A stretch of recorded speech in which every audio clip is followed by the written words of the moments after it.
Kalian mungkin sering banget nih lihat channel YouTube yang katanya pinjaman online itu katanya gampang cair lah, cair dan itu bener apa enggak sih Bang gitu kan.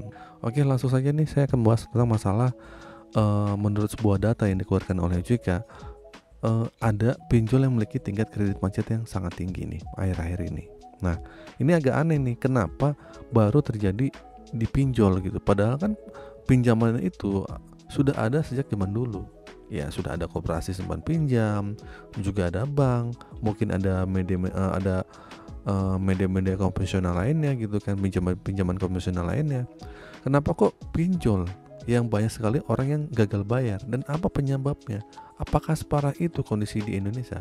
Yuk kita akan bahas di video kali ini. Nah, buat teman-teman pasti tahu lah ya, pinjol itu terkenal katanya sih gampang cair, mudah cair. Tentunya sangat bisa mencairkan meski kita belum punya pekerjaan ya. Meskipun kita ada utang, meskipun slik OJK kita bermasalah. Nah, sebenarnya secara aturan OJK nggak boleh. Tapi kenapa kok ada oknum-oknum nakal di pinjol yang mau melakukan hal tersebut dan bisa mencairkan uang? Padahal mereka mungkin sebenarnya tahu kalau misalnya ini dikasih uangnya, dicarikan uangnya, maka akan otomatis membuat orang-orang ini akan gagal bayar, atau mungkin nggak bisa bayar hutang tersebut. Nah, yang katanya sih nanti ada kredit analis yang bisa menganalisa skor kredit kita berapa, tapi kayaknya ini nggak berfungsi deh. Tapi tetap diberikan pinjaman itu, tetap bisa dicairkan uangnya. Bahkan umur kita masih belasan tahun, 19, bahkan 18, bisa aja dicairin ya. Jadi begini, jadi pinjol itu sadar kenapa masyarakat di Indonesia memang banyak yang masih awam dan banyak yang belum bisa mengerti tentang masalah pinjaman online, sehingga mereka berharap banyak orang yang pinjam. Nah, artinya banyak profit yang masuk ke mereka karena bunganya setiap pinjaman yang kita lakukan itu menjadi profit bagi mereka. Ya, sampai situ paham ya? Dan kalau telat tetap juga akan menjadi profit mereka. Nah, itu liciknya pinjol itu di situ. Nah, saya yakin nih, memang mungkin mungkin banyak yang tidak bisa bayar sampai saat ini nih. Mungkin nggak bayar sama sekali tuh ada.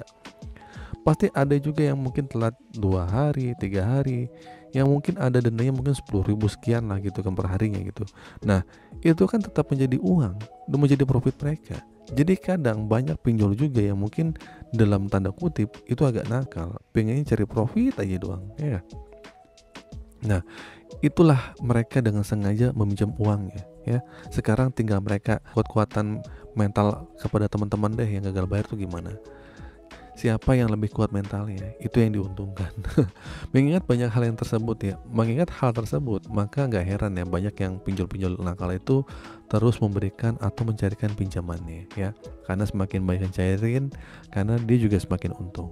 Ya mungkin mereka berharap ya kalau misalnya orang-orang di daerah-daerah, orang-orang desa-desa itu gampang ditakuti, diancam atau diteror.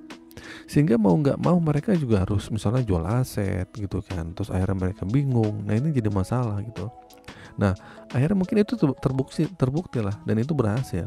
Kalau nggak ya nggak mungkin mereka nggak sampai beroperasi sampai saat ini dong pinjol-pinjolnya nih. Meskipun tingkat gagal bayarnya sangat tinggi, ya akhirnya pinjol itu tetap ada kan. Mungkin dia berpikir ada orang-orang yang bisa ditakuti seperti ini. Ya nggak heran ya kemarin ada beberapa pinjaman online yang tingkat gagal bayarnya itu di bawah 80%. Ya bahkan ada yang mau bangkrut. Ya baik itu dari sisi pinjolnya maupun dari masyarakat yang mengajukan pinjaman. Tentu saja ini bukan berkaitan dengan bunga, denda atau selain sebagainya. Orang nggak punya uang, orang pinjam pengen balikin, masih belum ada uang, ditunda, kena bunga, sebagainya, utangnya jadi 2 kali lipat. Nah, ini membuat orang lebih baik milih galbay aja deh, dibanding harus sengsara membayar mencicil terus-menerus yang tidak ada henti-hentinya atau ada ujungnya ya. Jadi itu adalah sebuah fenomena ya yang mungkin harus kalian tahu dan harus kalian pahami ya, dan menjadi alasan kenapa banyak pinjol gampang cair, karena juga ada alasan juga di balik itu. Jadi buat kalian sebagai korban pinjol yang saat ini sedang terjerat pinjaman uang yang mungkin nominalnya nggak sedikit, ya kalian harus tetap tenang ya, karena kalian gak sendirian. Banyak yang mengalami kejadian yang sama.